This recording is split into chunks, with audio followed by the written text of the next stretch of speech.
किसी को भी ऐसा कोई स्पेशल वो नहीं है या कोई ऐसे अपने उसमें हो दुनिया में कि हो मुझे तो जरूरत नहीं है किसी की भी, ऐसा कोई भी नहीं। ये सीक्रेट है जो मैंने अच्छा। आज तक कभी किसी से शेयर नहीं किया है, मुझे लगा tough था। Not even on the show. Hi, this is Aishwarya Khare and you are watching me on IWM Buzz. So firstly, Aishwarya, welcome to IWM Bus. Thank you. We are not happy to see you so early. काफी निराश है as a audience also. क्या कहना चाहेंगे? What was that one point that made you say no, continue करने के लिए? So actually एक पॉइंट नहीं होता है हमेशा, इट्स अ जर्नी जो आपको उस पॉइंट तक लेकर आती है। एंड मेरे लिए वो ऑन द स्पॉट डिसीजन नहीं था कि मैं अब बस हो गया, अब मुझसे नहीं होगा।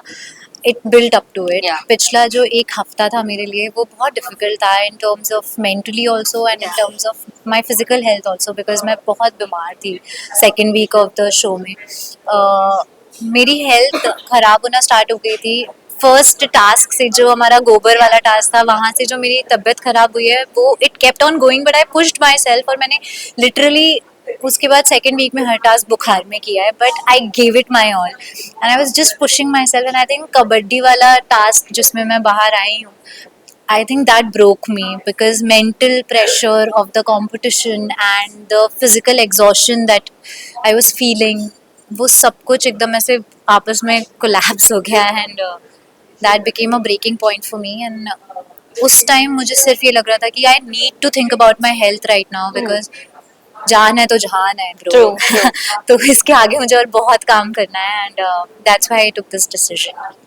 Was there any point आपके लिए कि शो से बहुत प्यार है लेकिन कंटिन्यू डिसकंटिन्यू करने के लिए भी आपके लिए काफी टफ होगा? I ऐसा think ऐसा हाँ, आपको तो आया मेरे कि लिए नहीं शो से तो प्यार है, कनेक्शन है, वो उसको देखते हुए आगे तक थोड़ा और कर हाँ, लेती हूँ वो और जो कर पूरा लेती जो हूँ। सेकेंड वीक मैंने जो अपना परफॉर्मेंस किया है वो इसीलिए ही किया है क्योंकि मुझे वहाँ मजा भी बहुत आ रहा था। लोग गांव वालों से जाके मिलना, उनसे बातें करना, उनसे चीजें सीखना, उन्हें पढ़ाना, बच्चों को संभालना, उनकी टीचर बनना, इतनी सारी चीजें की है हमने जो मैं छोरियां चली गांव के अलावा और कहीं नहीं कर सकती लाइफ में। तो मेरे लिए once in a lifetime experience, और मैं ये एक्सपीरियंस लेने ही गई थी शो में और वो मुझे मिल रहा था तो मैं बहुत खुश थी। बट मुझे पता था कि मैं अपने आप को कितना पुश कर रही हूँ, तो मैं हमेशा एक ड्यूअल माइंड में रहती थी। जब मैं बहुत थक जाती थी तो मुझे लग रहा था मैं क्या कर रही हूँ, मैं अपने आप को बहुत परेशान कर रही हूँ, I need to take care of myself, I need. पर जब मैं वहाँ होती थी मुझे इतना मजा आता था। तो वो पूरा वीक ही वो मेरे लिए बहुत ड्यूअल माइंड में चला है कि मैं क्या करूँ, मैं क्या करूँ, मैं क्या करूँ। आई थिंक कुछ कबड्डी वाला task became the breaking point. But Aishwarya आपके लिए रियलिटी शो करना इजी था या फिर it was a tough at the time, अगर हेल्थ को साइड में रखे तो? नहीं नहीं, मेरे लिए इजी तो नहीं है रियलिटी शो करना, क्योंकि मुझे हमेशा एक चीज पता थी कि मैं रियलिटी शो के लिए बनी नहीं। I am not a person who is made for reality show, because मैं नहीं अपने ओपिनियंस दूसरों पे थोपती हूँ, ना ही मैं बोलती हूँ। मतलब मैं शायद मन में बहुत कुछ सोच रही हूँ बट मुझे लगता है वो उनकी थिंकिंग है, वो उनका ओपिनियन है, तो मैं क्यों बोलूँ, हु केयर्स, मतलब मुझे क्या करना है। मैं वैसी इंसान हूँ and I just walk of. मुझे कोई प्रॉब्लम नहीं अगर आप वैसा सोच रहे हो तो मैं चली जाती हूँ वहां से। ना ही मैं कभी दूसरों लोगों के बारे में कुछ ऐसा बोलती हूँ कि मुझे वो मुझे उसका थिंकिंग नहीं अच्छा लग रहा है। वो उनका थिंकिंग है भाई, वो उन्होंने अपनी लाइफ में क्या देखा है कैसे, तो मेरी थिंकिंग ही यही है कि मैं दूसरों को कुछ ना बोलूँ, तो मैं कैसे रियलिटी शो कर सकती। तो मेरे लिए बहुत डिफिकल्ट था। मैं लिटरली मजे करने गई थी शो में। वो जो लेवल कंपटीशन का लेवल जैसे जैसे बढ़ता गया वैसे वैसे लोगों की प्लानिंग, स्ट्रैटेजीज, गेम में सरवाइव कैसे करना है, क्या कैसे रहना है, आई थिंक वो लोग सोचने लग गए। एंड मैं उतना नहीं सोचती, मैं स्ट्रैटेजिकली काम नहीं करती हूँ। मैं बहुत, अगर आप मेरा इमोशनल और वो नापोगे एक तराजू पे तो इमोशनल वाला नीचे रहेगा, क्योंकि भाई मैं सिर्फ अपने इमोशन से चलती हूँ। Yeah. मुझे जो गट फीलिंग मेरी जो बोलती है, मुझे जो सही लग रहा होता है मेरे दिल में, मैं वो काम करती हूँ। तो बहुत डिफिकल्ट है मेरे लिए, ऐसे लोगों के लिए रियलिटी बहुत। शो में कई बार आप इमोशनल होते हुए नजर आई, व्हाट वाज दैट मोमेंट कि इतना इमोशनल हो रहे थे आप? अपने इमोशन को एक टाइम पे आपने किस तरह से रोका, बिकॉज जब आप इमोशनल होते थे तो बाकी लोग कुछ और सोचते थे, नो? आप क्या एक्चुअली सबको ही बहुत जल्दी ये पता चल गया था कि मैं बहुत रोतलू हूँ। और उससे पहले भी मैं जब बोल के भी गई थी तो मेरे एक दोस्त ने भी मुझसे पूछा था कि तू कैसे करेगी यार तू ये सब? मैंने बोला रोते रोते कर लूंगी यार, क्या हो गया, लेट्स सी, देखते हैं। तो मुझे पता है कि मैं बहुत रोती हूँ, लेकिन वो इसलिए क्योंकि मैं बहुत फील करती हूँ, मैं खुशी भी बहुत फील करती हूँ। कोई छोटा फालतू सा भी जोक मारता है तो मैं हंसती भी बहुत तेज हूँ, तो मुझे I feel completely. I think इसलिए I am good at my job, जो मैं एक्टिंग करती हूँ वो मैं इसलिए शायद अपने आप को इतना इतना अच्छे से वो चीजें कन्वे कर पाती हूँ ऑडियंस तक, क्योंकि मैं बहुत फील करती हूँ। पर वो वही मेरी पर्सनालिटी है, I cry because I feel so much. और पर मैं उतनी जल्दी उससे रिकवर भी हो जाती हूँ कि मुझे पता है उस टाइम मुझे बहुत बुरा लगेगा तो मैं शायद रो दूंगी, उसके बाद आई विल बी लाइक कि ठीक है, तू जैसा तुझे सही लगे तूने सही किया, व्हाटएवर। सो अब लोगों का कुछ तो लोग कहेंगे वो रियलिटी शो में आए क्योंकि वो बोलते हैं लोगों को के बारे में, तो ऑब्वियसली। टास्क आपने काफी अच्छे वाले किए। अग्नि परीक्षा वाला जो था वो काफी टफ था आपके लिए, तो काफी ज्यादा टफ भी था। एक्चुअली मेरे लिए कम टफ था। तो जब मुझे पता चला कि मैं आपको, ये सीक्रेट है जो मैंने अच्छा। आज तक कभी किसी से शेयर नहीं किया है, मुझे tough not even on the show भी मैंने ये शेयर नहीं किया है। सो जब मुझे पता चला कि आज हम अग्नि परीक्षा वाला टास्क करने वाले हैं, तो मैंने जाके जब सेटअप देखा कि अग्नि परीक्षा का सेटअप क्या है, तो मैंने देखा आग जल रही है, हमें रोल करना है, हमें जंप करना है, हमें झुक के जाना है, आग के बीच में से करना है सब कुछ। और मैंने सबकी शक्लें देखी, सब इतने डरे हुए थे क्योंकि आग से सबको डर लगता है भाई। लेकिन मैंने 4 साल भाग्य लक्ष्मी में इतना आग के बीच में सीन्स किए, इतना ज्यादा, मतलब मेरी आग यहाँ जल रही होती थी और मैं रो रही हूँ यहाँ खड़े होके, तो मुझे मेरा आग से डरना खत्म हो चुका है बिकॉज ऑफ भाग्य लक्ष्मी। मैंने मैंने वो देखा और मैंने कहा ये तो मैं कर सकती हूँ ब्रो, क्योंकि मुझे आदत है आग की। ये लक्ष्मी ने झेला है। इतना आग आग आग हुआ है ना, भाग्य लक्ष्मी की स्टार्टिंग भी आग से हुई थी, भाग्य लक्ष्मी में एंड तक सिर्फ आग ही चल रही थी। तो I think that helped me, इसीलिए What उस a टास्क में मैं coincidence. टॉप में आ पाई थी। जब आप लोग ने गांव वालों लोग की जर्नी देखी और जब उनकी तकलीफें सुनी, तो आपके लिए कितना इमोशनल मोमेंट था? बिकॉज वो सच में इमोशनल था सबके लिए। आई एम ग्लैड कि मैं एक्चुअली बहुत अपने आप को ना खुशनसीब समझती हूँ कि मैं एक ऐसे प्लेटफॉर्म के साथ जुड़ी हुई हूँ जो ये चीज़ बाहर निकालना चाहते हैं। जब हम इस गांव में गए भी थे तो हमें बताया गया था कि ये पूरा गांव कर्जे में डूबा हुआ है।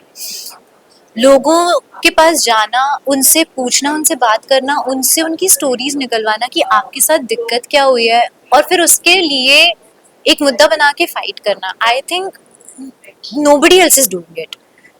और हमें छोरिया में मुझे पार्ट, इस चीज का पार्ट बनने का मौका मिला। आई एम रियली हैप्पी कि मैं एक फालतू लड़ाई झगड़े का मुद्दा तो छोड़ दो, लेकिन जो एक्चुअल इश्यूज चल रहे हैं दुनिया में उसके लिए हम फाइट कर रहे हैं एक ऐसे रियलिटी शो में जो दुनिया देख रही है। And I think hats off, ये मुझे इसलिए अग्नि परीक्षा was one of the most favourite episode of mine. मतलब नेक्स्ट लेवल है, ऐसा किसी ने भी नहीं किया है, किसी भी रियलिटी शो पे ये नहीं हुआ है। I think that's makes what makes छोरियां स्पेशल।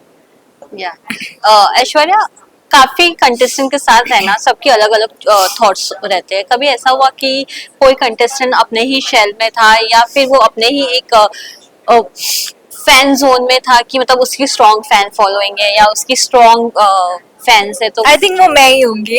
नहीं, मतलब आपको ऐसा लगा कि आपके साथ कोई वैसा बिहेव कर रहा है जो अपने ही शेल में है, या फिर अपनी ही शेल में मैं ही थी, पर मैं ये नहीं, कोई भी ओवर कॉन्फिडेंट नहीं है वहाँ पे।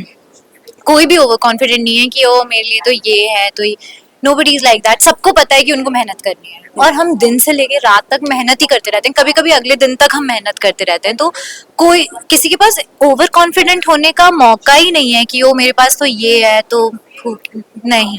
सब इक्वल अमाउंट ऑफ मेहनत कर रहे हैं, सबको इक्वली जाना होता है, लोगों से बात करना होता है, 5-5 घंटे की शिक्षा होती है, उसके बाद परीक्षा होती है, उसके बाद हम आके सोते हैं, उसके बाद हम उठते हैं। तो इट्स एन एवरीडे थिंग। तो किसी को भी ऐसा कोई स्पेशल वो नहीं है, या कोई ऐसे अपने उसमें हो दुनिया में कि हो मुझे तो ज़रूरत नहीं है किसी की भी, ऐसा कोई भी नहीं है। कोई भी नहीं है, सब मेहनत कर रहे हैं शो में, एवरीबडी। सबको कौन, मतलब वो परफॉर्मेंस पे और टास्क पे और परीक्षा में ध्यान देना ही है। जब शादी करवाई गई थी, शादी जो सीक्वेंस हुआ था उसमें आपने कितना एंजॉय किया? बिकॉज आप लोगों को ड्यूटी दिया गया था और आप मुझे तो औरत शादी तो मतलब मुझे हर दुनिया की हर शादी में बुला लोगे मैं वहां पहुंच जाऊंगी डांस करने के लिए। मेरे लिए शादी ऐसा नहीं है कि मैं अपनी शादी का वेट कर रही हूँ, पर मैं लिटरली अपनी बहनों की शादी, मेरे घर में आप किसकी शादी है तो मुझे बारात शादियाँ में आपको बहुत नाचना पसंद है, पसंद है? मुझे बहुत पसंद है बारात में नाचना। I can go crazy in बारात, तो मुझे बहुत पसंद है। एंड मेरे वो भी एक ना, जैसे कि मैंने आपको बताया वो पूरे हफ्ते मेरी तबीयत बहुत खराब थी, तो मैं मेहंदी और हल्दी में ना इन्वॉल्व नहीं हो पाई थी। तो मैं बाकी किसी टास्क में इन्वॉल्व नहीं हो पाई, उसका मुझे दुख नहीं था, बस वो मेहंदी और हल्दी में मैं नहीं रह पाई, उसका मुझे बहुत दुख था। और मैं अनीता को बोल रही थी अगले दिन कि आप मुझे और रिस्पॉन्सिबिलिटीज दे दो, मैं कर लूंगी, क्योंकि मुझे कल का भी मेकअप करना है, क्योंकि मैं कल नहीं इन्वॉल्व हो पाई थी। और मुझे आज भी आप दे दो, शादी का मैं कुछ भी कर लूंगी, मंडप वंडप लगा दूंगी, जो आप बोलोगे मैं सब में रह लूंगी। And I am glad that it wasn't a part of the competition, और हम दोनों टीम्स जीत गए थे। And because we had so much fun in the wedding, वो शादी में बहुत मजे आए थे। या और लास्टली रियलिटी शो और कोई करना चाहोगे? No there is buzz that Bigg Boss भी है, तो मुझे क्या ऐसा लगता है कि या फिलहाल खतरों के खिलाड़ी या कुछ हाँ, अलग दिखलाया जा? खतरों के खिलाड़ी और बिग बॉस के लिए मुझे लगता है कि मुझे बहुत मेंटल और फिजिकली अपने आप को स्ट्रॉन्ग करना पड़ेगा। तो मैं मना नहीं कर रही हूँ कि मैं नहीं करूंगी, क्योंकि ये मुझे समझ आ गया है छोरियां के बाद कि मैं मना नहीं करूंगी किसी भी चीज के लिए, नेवर से नेवर। क्योंकि पहले भी मैंने कहा था कि रियलिटी शो नहीं करूंगी, बट छोरियां करके आई गई। तो लेट्स सी क्या होता है। बट हाँ, मैं झलक और जैसे कि लाफ्टर शेफ्स है या झलक दिखला जाए, जो कैप्टिव रियलिटी शो नहीं होते हैं, जिन पे बहुत ज्यादा आपको मेंटल या फिजिकल वो नहीं करना पड़ता है। आई लव डांसिंग, तो बहुत सारी और भी शोज है जो जिसमें मैं अच्छी हूँ, जिसमें मैं पार्टिसिपेट कर सकती हूँ, तो वो करना चाहूँ। Thank you Aishwarya, Thank and you. All the best for your Thank future you. Project also. Thank you so much.